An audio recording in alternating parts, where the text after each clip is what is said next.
Picture this, a tiny, trembling ocelot cub, barely weeks old, eyes wide with fear, abandoned in the unforgiving wilderness.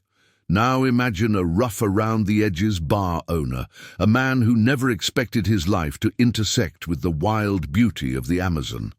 This is their story, a story of resilience, survival, and an unbreakable bond that defied all odds. What you're about to witness isn't just about saving an animal, it's about two souls finding each other when they needed it most. The ocelot, known scientifically as Leopardus pardalis, is one of the most stunning wildcats in the Americas. With their distinctive spotted coats resembling miniature jaguars, these magnificent creatures once roamed freely across vast territories from Texas to Argentina. But today, their world is shrinking. Habitat destruction, illegal wildlife trade, and human encroachment have pushed these beautiful animals to the brink. In many regions, ocelots are now listed as endangered or vulnerable. These nocturnal hunters, who once thrived in dense rainforests, dry scrublands, and coastal marshes, now struggle to find safe havens. An adult ocelot typically weighs between 20 to 35 pounds and measures about 3 feet in length, not including their long, ringed tail. They're solitary, territorial, and incredibly elusive. Most people will never see one in the wild. Their golden eyes reflect an ancient wisdom, a connection to the untamed world that humans have almost forgotten. These aren't pets. They're wild spirits born to hunt, to climb, to vanish into the shadows of the forest canopy.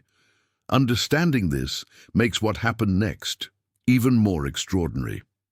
It was a humid Tuesday evening when Miguel's life changed forever.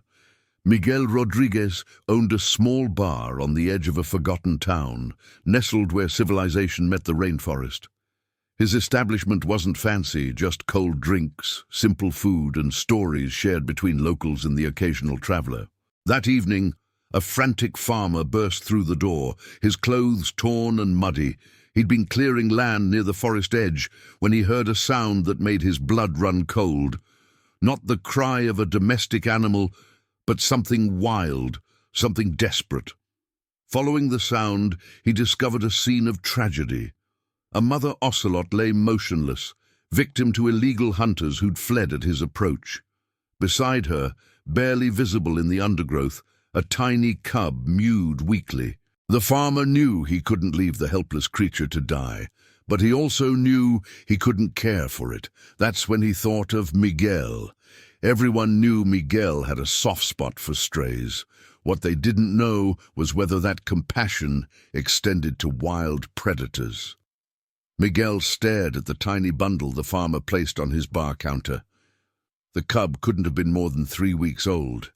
Its eyes were barely open, its spotted coat still fuzzy with baby fur. It was shaking, either from cold, fear, or both. Miguel's first instinct was to call wildlife authorities, but the nearest rescue center was 8 hours away, and this little one didn't have 8 hours. It needed warmth, food, and care immediately. In that moment, looking into those frightened golden eyes, Miguel made a decision that would transform both their lives. The first night was chaos. Miguel knew nothing about caring for wildcats. The cub refused regular milk, its tiny stomach rejecting everything he offered. Desperate, Miguel called every veterinarian he could find. Most told him to surrender the animal immediately. One, Dr. Elena Vasquez, understood the urgency of the situation. She arrived at 3 in the morning with specialized formula and instructions. Ocelot cubs need specific nutrition, she explained. Their digestive systems are delicate, designed for their mother's rich milk. Substitutes must be carefully balanced. She showed Miguel how to bottle feed, how to stimulate the cub's digestion, how to monitor for signs of distress. That first feeding took over an hour. The cub was weak, barely able to suckle. Miguel held his breath with each tiny swallow. Dr. Vasquez warned him bluntly, the survival rate for abandoned wildcats this young is less than 30%. Miguel nodded, but he'd already made his commitment. He named the cub Luna, after the moon that had watched over that first desperate night.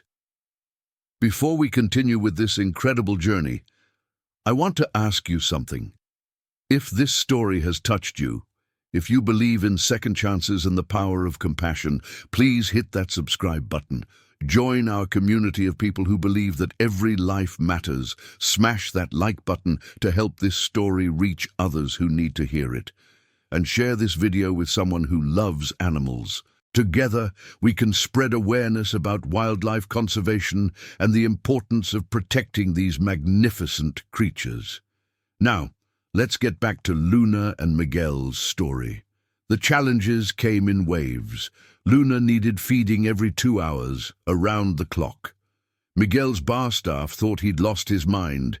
He'd transformed the small apartment above the bar into a makeshift wildlife nursery.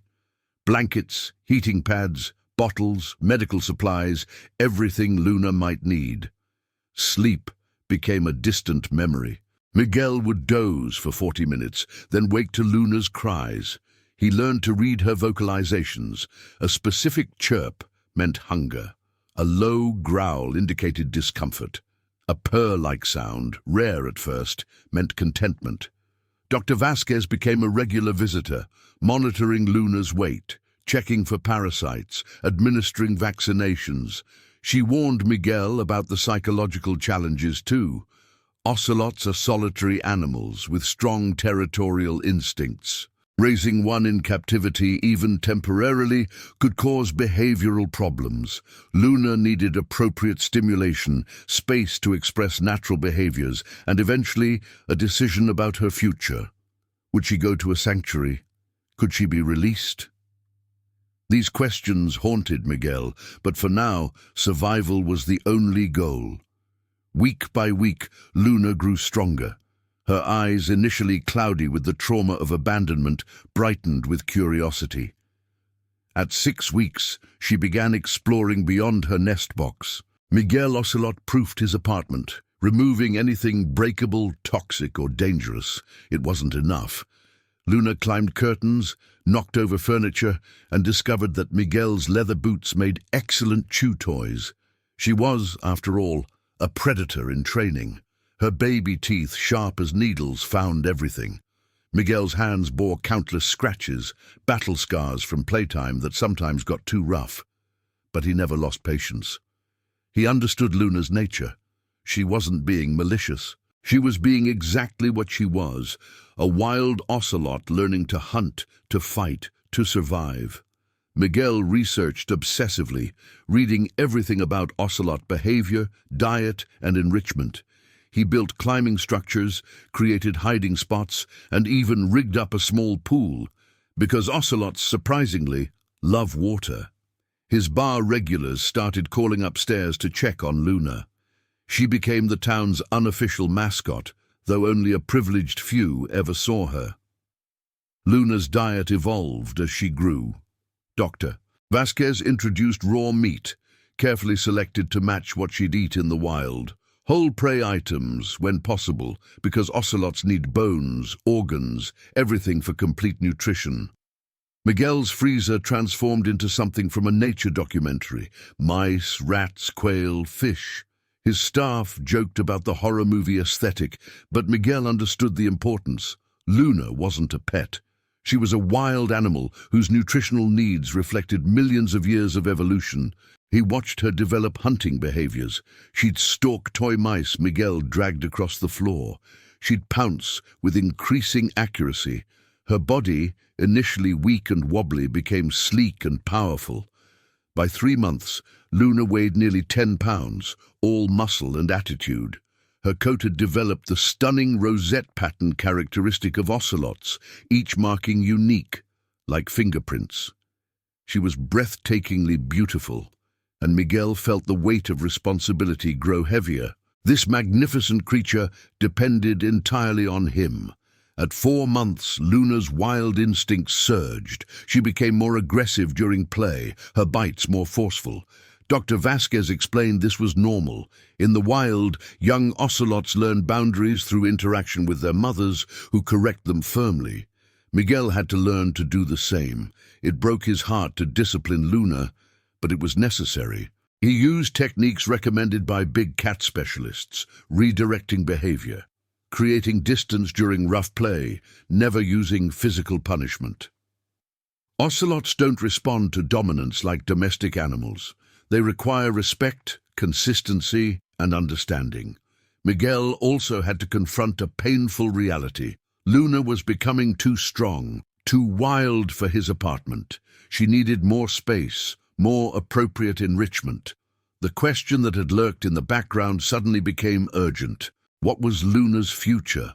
Miguel contacted wildlife sanctuaries across the country. Most were full, underfunded, struggling to care for animals already in their custody. The few that had space required substantial fees that Miguel couldn't afford. He considered release programs, but Dr. Vasquez crushed that hope. Luna had been too young when rescued. She'd never learned essential survival skills from her mother: which prey to hunt, how to avoid larger predators, where to find water during dry seasons. Released without these skills, Luna would likely starve or be killed within weeks. Miguel felt trapped. He'd saved Luna's life. But now what? Keeping her indefinitely wasn't fair to her. She needed to express natural behaviors, to have space appropriate for her species. Yet every option seemed impossible.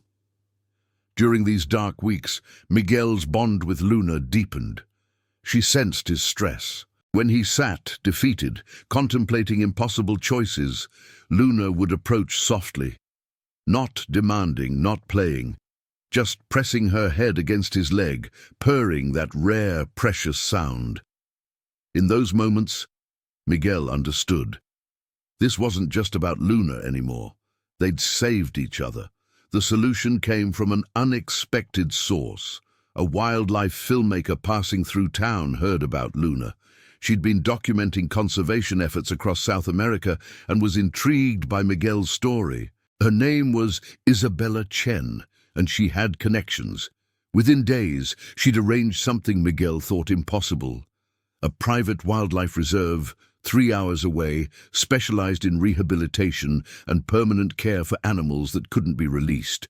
They had space, resources, and experience with ocelots. Even better, they offered Miguel a possibility he'd never imagined: visitation rights and involvement in Luna's care. The reserve's director, Carlos Mendez, explained his philosophy. Animals like Luna existed in a liminal space, neither wild nor domestic. They deserved dignity, appropriate care, and, when possible, connection to humans who loved them. Carlos had seen too many rescuers forced to surrender animals completely, causing trauma for both. His facility tried a different approach. Are you still with us on this incredible journey? Luna and Miguel's story is far from over, and the next chapter will move you to tears. If you're invested in their bond, show your support right now. Hit that like button. It truly helps this video reach people who need inspiration today. Subscribe to our channel so you never miss stories of hope and resilience. And please, take a moment to share this with your friends and family. These stories matter. Your engagement helps us continue bringing you content that makes a difference. Now let's continue with what happened when Miguel and Luna visited the reserve for the first time. The drive to the reserve felt eternal. Luna, now 6 months old, traveled in a specially designed crate in Miguel's truck. He'd made the interior comfortable, included familiar blankets, even one of his old shirts so she'd have his scent. Still, he could hear her anxious vocalizations. She didn't understand. Dr. Vasquez accompanied them, providing medical records and expertise. Isabella rode along too, documenting everything. When they arrived, Miguel's breath caught. The reserve sprawled across hundreds of acres of protected forest. Enclosures weren't cages, but spacious habitats designed to mimic natural environments. Trees for climbing, water features, elevated platforms, hiding spots. Carlos greeted them warmly, then knelt beside Luna's crate. He spoke softly, not making direct eye contact, showing respect for her wild nature. When Luna emerged, tentative and frightened, Carlos made no sudden moves. He simply waited. Miguel watched, heart-breaking and healing simultaneously. This was right. Luna needed this space, these opportunities, but saying goodbye felt impossible. Carlos explained the transition process. Luna would spend initial weeks in a smaller adjustment enclosure, allowing her to acclimate without overwhelming stress. Miguel could visit daily during this period. They'd gradually increase her space, introduce her to the larger habitat, eventually even consider introducing her to another rescued ocelot, if appropriate. The goal wasn't to make Luna tame, but to give her the best possible life given her circumstances. Miguel spent that first day helping Luna settle. He placed familiar items in her new space, sat quietly while she explored, offered her favorite foods. When he finally had to leave, Luna watched from a high platform. She didn't cry or protest. She simply looked at him with those golden eyes, and Miguel wondered if she understood. Dr. Vasquez put a hand on his shoulder. "You gave her life," she said quietly. "Now you're giving her quality of life. That's love." The following weeks established a routine. Miguel closed his bar early each day to visit Luna. He'd arrive at the reserve as the sun lowered, when ocelots naturally become active. Carlos taught him enrichment techniques. They'd hide food in puzzle feeders, encouraging Luna's hunting instincts. They'd introduce new scents, textures, challenges. Miguel watched Luna transform. She climbed higher, ran faster, expressed behaviors he'd never seen in his apartment. She was becoming the ocelot she was meant to be, yet she never forgot Miguel. Whenever he arrived, she'd chirp that specific greeting she'd developed for him. She'd approach the enclosure barrier, not begging to leave, but acknowledging him. Their bond hadn't weakened. It had evolved into something appropriate, respectful of what Luna needed. Month 7 brought unexpected developments. Luna's health declined suddenly. She refused food, became lethargic, showed signs of abdominal pain. Dr. Vasquez rushed to the reserve, conducting emergency examinations. The diagnosis was serious but treatable, a parasitic infection, likely contracted from prey items before her rescue. Left untreated, it could be fatal. Treatment required daily medication, careful monitoring, and isolation to prevent spreading to other animals. Miguel didn't hesitate. He coordinated with Carlos to convert a quiet space near the reserve's veterinary clinic into a temporary recovery room. For 3 weeks, Miguel practically lived at the reserve. He administered medications, encouraged Luna to eat, sat with her during painful treatments. She was frightened, uncomfortable, sometimes aggressive from pain, but she trusted Miguel. When blood draws were necessary, stressful procedures that terrified her, Miguel's presence calmed her enough to proceed. Dr. Vasquez later told him that without that trust, treatment would have been nearly impossible. Luna fought through the illness with the same resilience she'd shown as an abandoned cub. By week 4, she was eating normally, her energy returning. The crisis had passed. Recovery brought reflection.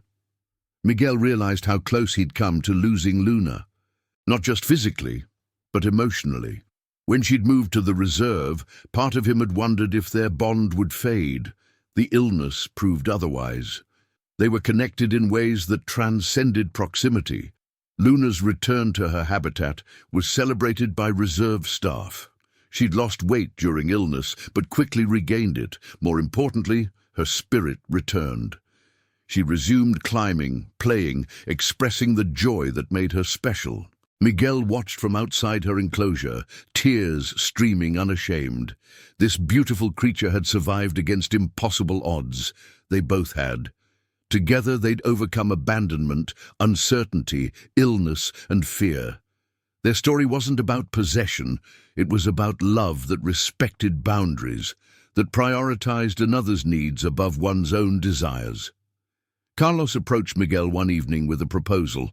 The reserve wanted to create an educational program highlighting Luna's story. So many people misunderstood wildcats, viewing them as pets or pests.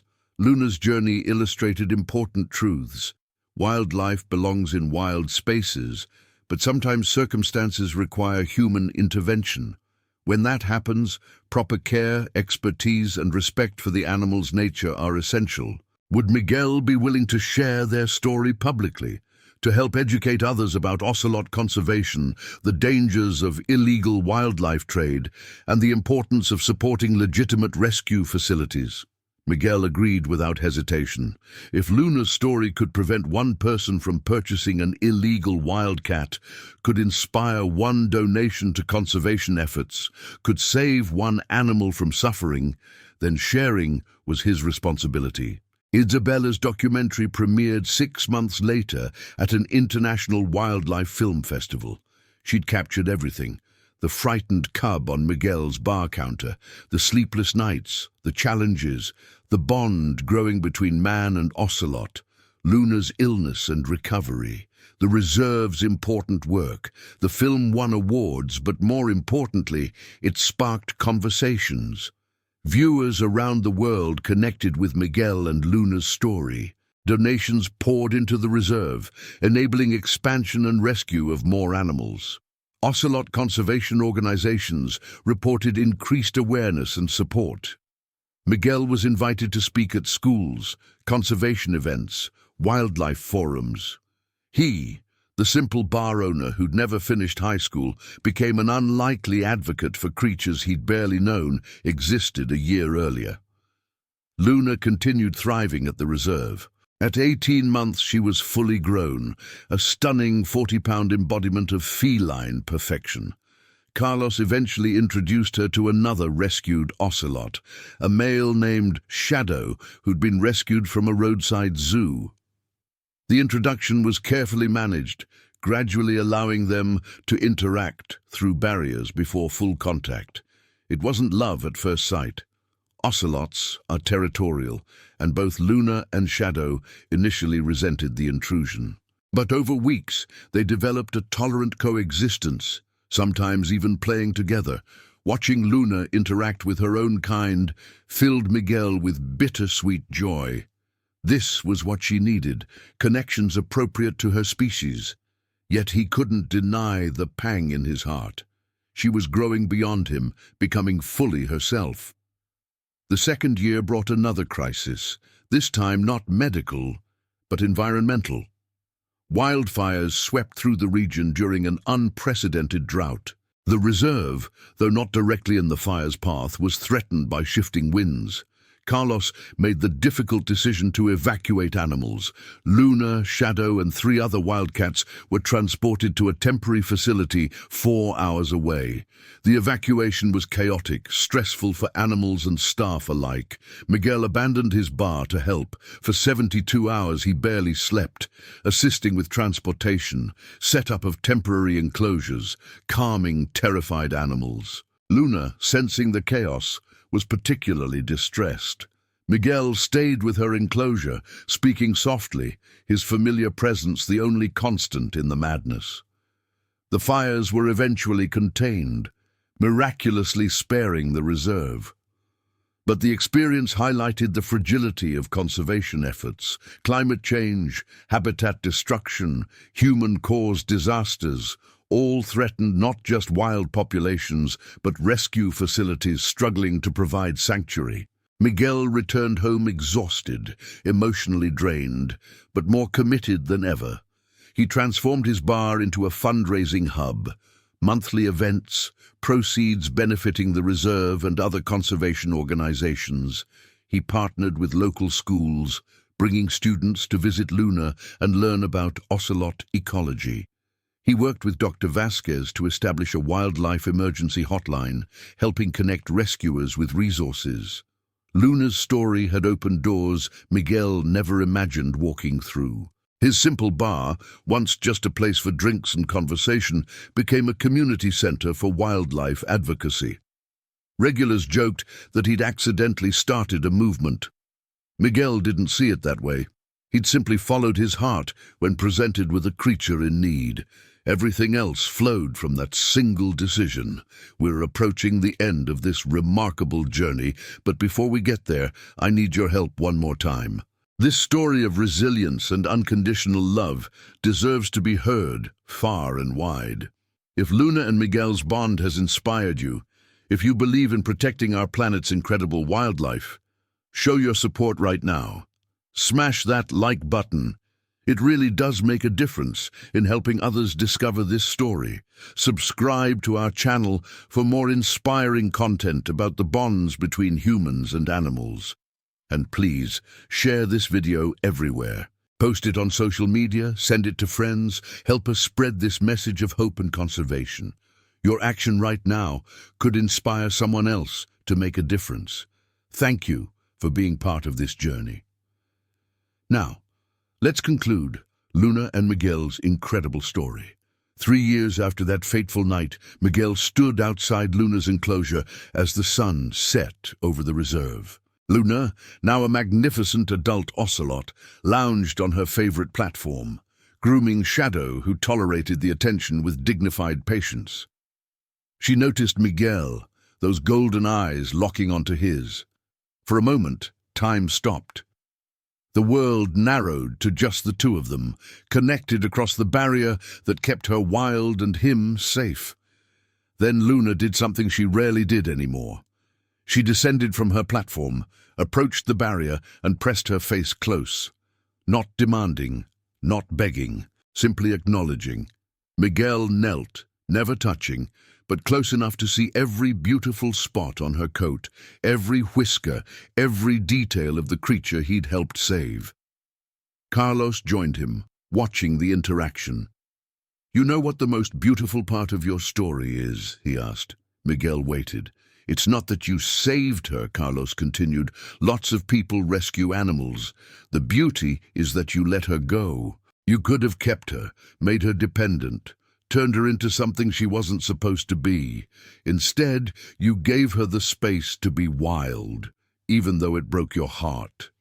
That's the hardest kind of love, the kind that prioritizes another's well-being over your own desires." Miguel felt tears threatening. Luna had taught him that, about resilience, yes, about survival against impossible odds, absolutely.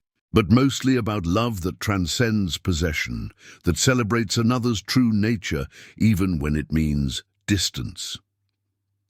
Isabella visited shortly after, filming a follow-up documentary. She wanted to capture Luna's life 3 years later, show viewers the successful outcome of proper wildlife rescue and rehabilitation. During filming, something extraordinary happened. Luna, who'd become increasingly independent and wild, suddenly approached the barrier where Miguel stood. She vocalized not the greeting chirp, but a new sound. Dr. Vasquez, reviewing the footage later, explained it was a vocalization mother ocelots use with older offspring, a recognition of family bonds that persist even after separation. Luna was acknowledging Miguel not as a substitute mother, not as an owner, but as something else, someone who'd been there when she needed him, who'd helped shape her survival, who remained connected to her story. The reserve continued expanding. Miguel's fundraising efforts, combined with the attention from Isabella's documentaries, brought resources that seemed impossible years earlier. They rescued more ocelots, even a few jaguars and margays. Each animal had a story, a journey from desperation to security. Miguel met each one, but none touched him quite like Luna. She was his first, his teacher, his unexpected gift. He visited less frequently now, not from decreased love, but from understanding. Luna didn't need him hovering. She had her habitat, her companion, her life. Miguel's role had shifted from caregiver to guardian angel, watching from the periphery, ensuring resources and protection remained in place. On the 4th anniversary of Luna's rescue, the reserve held a celebration. Donors, volunteers, local officials, all gathered to mark the facility's growth and success. Miguel was asked to speak. Standing before the crowd, he felt overwhelmed. 4 years ago, he'd been a bar owner with no particular direction, living day to day. Then a farmer burst through his door, carrying a dying cub. Everything changed, not just for Luna, but for him. She'd given his life purpose, direction, meaning beyond anything he'd imagined. His voice cracked as he told the assembled crowd, "We think we save animals, but sometimes they save us." The speech was brief, emotional, honest. Afterward, dozens of people approached Miguel. Teachers wanting to bring classes to visit, students considering wildlife biology careers, people who'd watched Isabella's documentaries and been inspired to support conservation. A young woman, barely 20, told him she'd been lost, contemplating dropping out of veterinary school. Then she'd seen Luna's story. Now she was determined to specialize in wildlife medicine.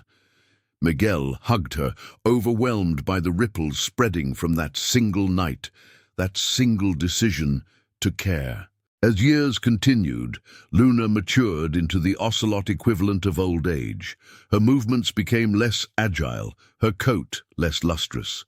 Shadow remained by her side, their bond deepening into something approaching affection.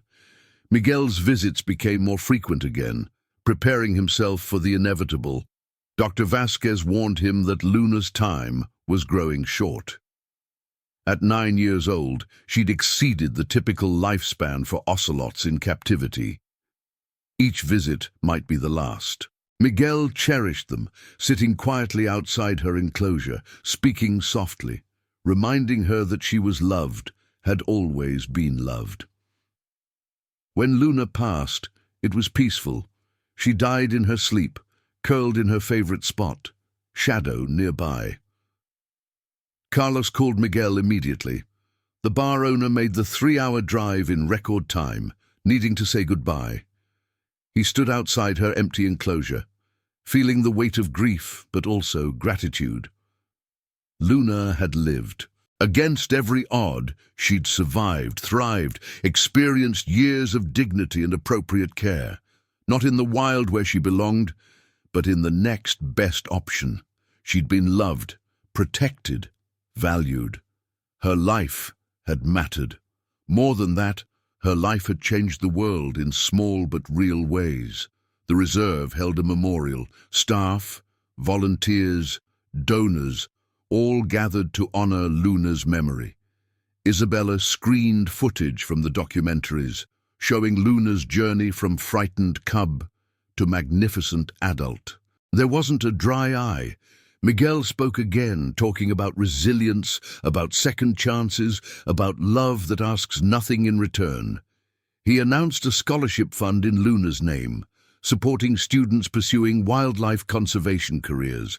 Money that had poured in from documentary royalties and fundraising would now create the next generation of protectors. Years later, Miguel still runs his bar. The walls are covered with photos of Luna, newspaper clippings about the reserve, letters from students who visited. He's in his 60s now, grey-haired and weathered, but his eyes still light up when discussing wildlife conservation. The reserve continues growing, now protecting hundreds of acres and caring for dozens of rescued animals. Carlos retired, passing leadership to that young veterinary student who'd been inspired by Luna's story. She runs the facility with the same compassion and expertise, always reminding her team, we're not just caring for animals, we're honoring the bonds that make us human. Miguel visits the reserve monthly, though Luna is long gone. He walks the trails, checks on current residents, tells Luna's story to new volunteers. Shadow lived 3 more years after Luna's death, eventually passing peacefully in the same spot where Luna had died. Miguel likes to think they're together somewhere, running through endless forests under moonlit skies, finally experiencing the true wildness they were born for but never quite received in life. The ocelot population remains threatened, but conservation efforts continue. Every rescued animal, every protected acre, every person inspired to care makes a difference. Miguel understands that now. Luna's story wasn't just about one cub and one man. It was about recognizing that every life has value, that compassion requires action, and that sometimes our greatest purpose finds us in the most unexpected moments. If someone had told Miguel, that anxious bar owner staring at a dying cub on his counter, that this would be his legacy, he would have laughed. He was nobody special, just a man who couldn't turn away from suffering. But that's exactly what makes him special. In a world that often prioritizes convenience and self-interest, Miguel chose differently. He chose the harder path, the path of responsibility and sacrifice. He gave Luna a future when she had none.